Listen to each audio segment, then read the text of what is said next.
America, my name is Osei-Frimpong. I come to you live every, let me get my levels right, Thursday about this time.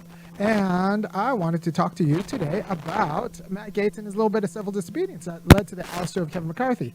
Now, people talk about civil disobedience as something that just, the good guys do. But pretty much as soon as you show that you will withhold your support, even if you're a minor part, if you withhold your support and it breaks the whole machine and it can't function, and you expect to be listened to for the sake of your support, for your participation in their scheme, you are non-violently, civilly disobeying to get your way.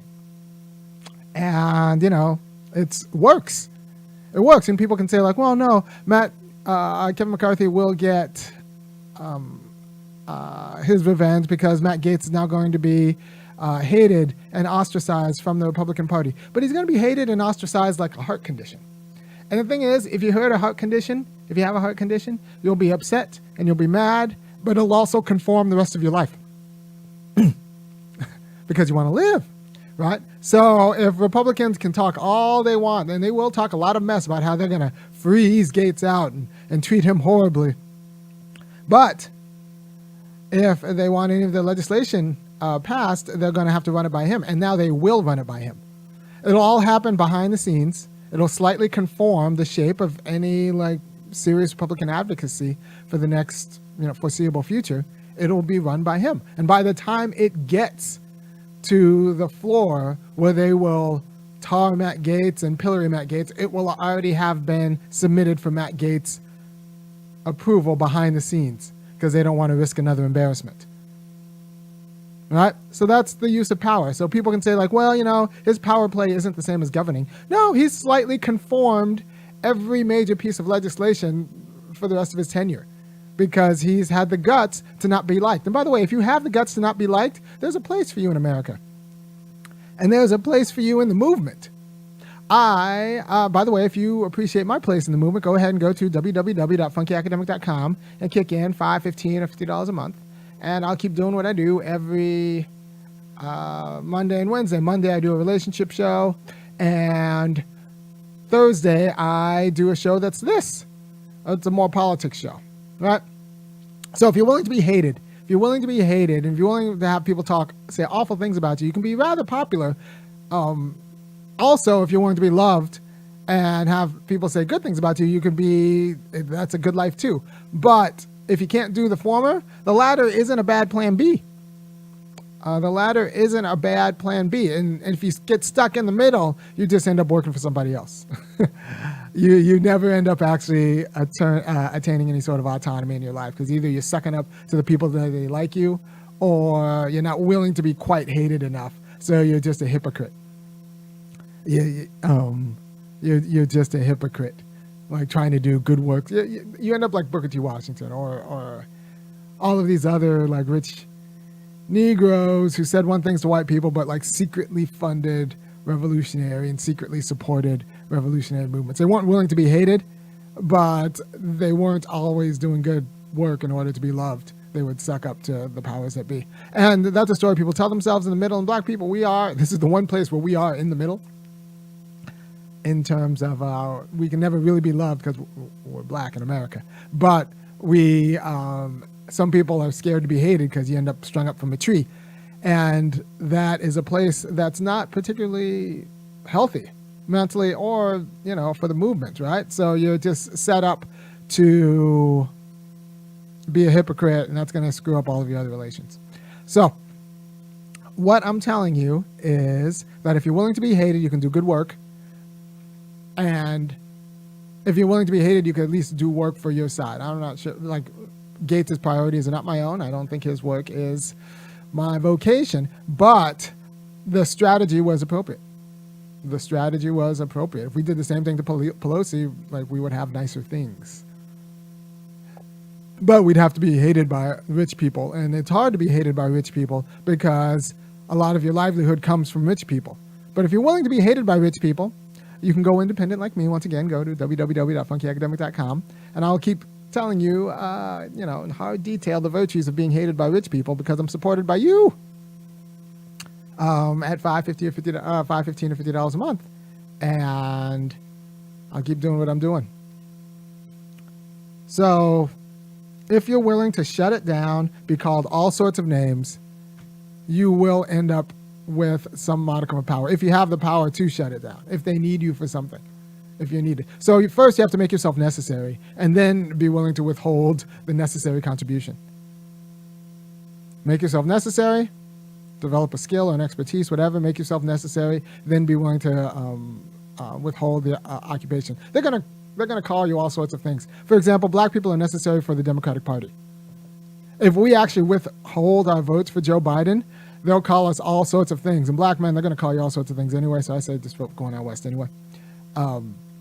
Because it's not going to be that. This is the hard truth is it's not that worse for us under Donald Trump. In some ways, it might be better. But more importantly, if it puts what we need to do more than anything else, more than make sure Trump doesn't get in the office, is put the Democratic Party on notice that they need to actually have policy tailored to the blacks, right? And if we refuse to do that, that's more, I think that is more important than making sure Donald Trump stays out of office. And the only way to put the Democratic Party on notice is to not vote for them.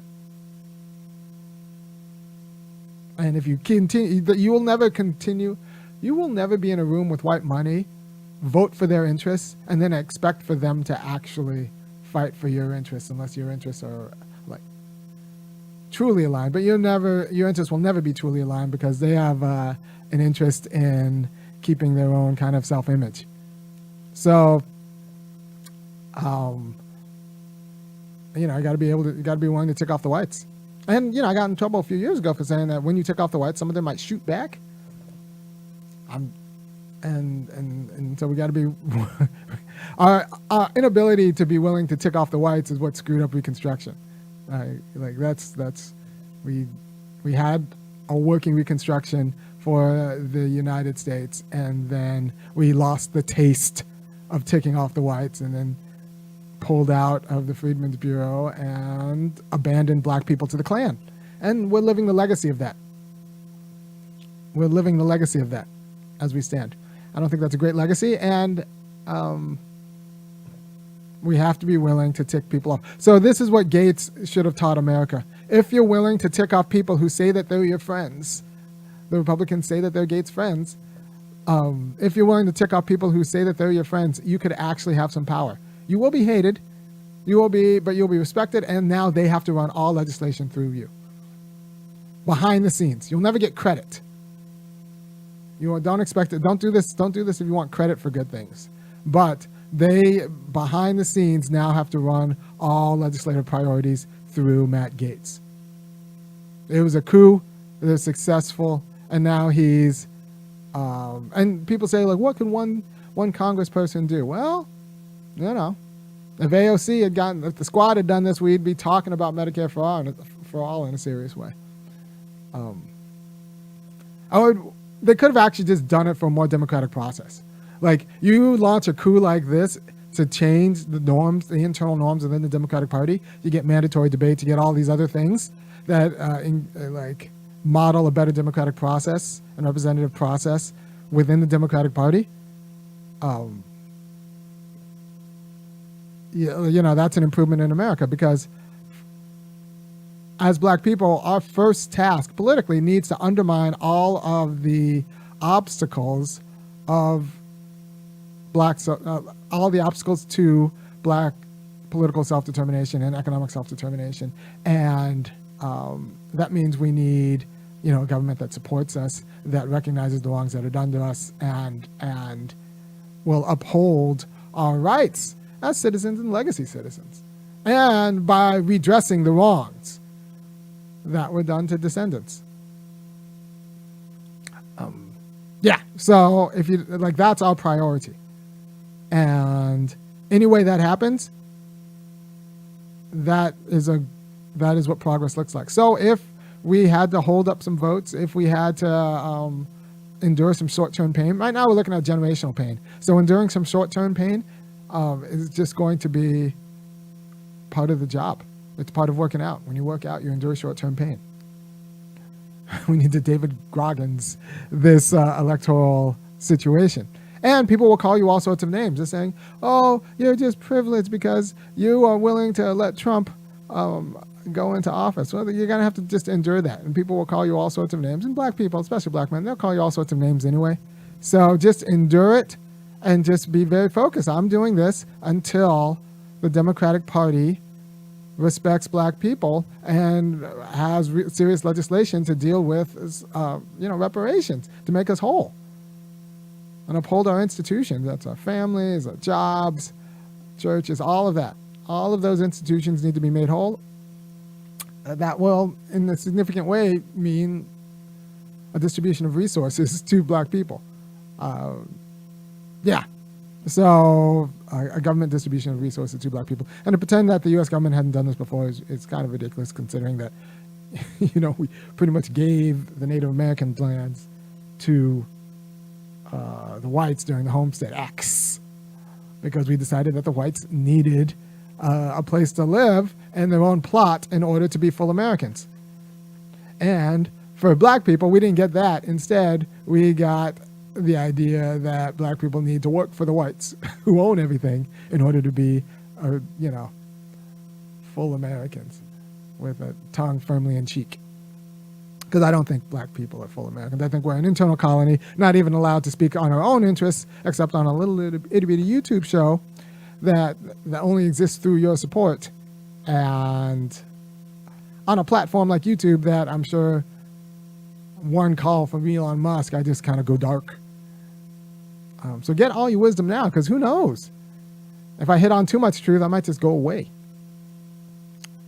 Not disappeared as in rubbed out. Disappeared as in like the algorithm will never show you my videos. Somehow when you click that bell, which you should to subscribe to the show, you won't get a notification. Who knows? I don't have any power with respect to making sure that will act right.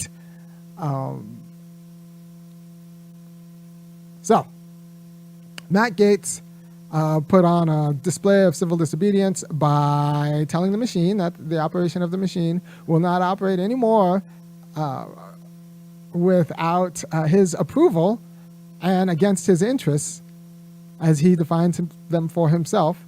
And although he is only 8 people, he is sufficient enough to shut down the operation. I tell people, just miss one day.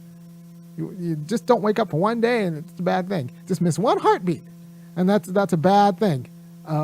So one little thing when the operation of the machine requires all the moving parts to act in a certain orderly system is one moving part that refuses to move in the right way. Just ask one offensive lineman, right? Who refuses to move in the right way can actually screw up the whole thing. And now you have to pay attention to that moving part. So he was a squeaky wheel and he's going to get greased. Now he's not going to, this is important. He will not get greased in public. In public, he'll be pilloried. In public, people will say all sorts of bad things about him. Republicans are going to say all sorts of bad things. In private, they're going to be asking his permission. And that's the political lesson of this McCarthy ouster. In private, they're going to be asking his permission. And that matters. And it'll subtly shape initiatives going forward. Like I said, if the squad had used this kind of power against Pelosi, they could have been pilloried publicly and privately reformed at least the internal workings of the Democratic Party. That is just the truth. And I will see you on Monday to talk about something completely different. Take care.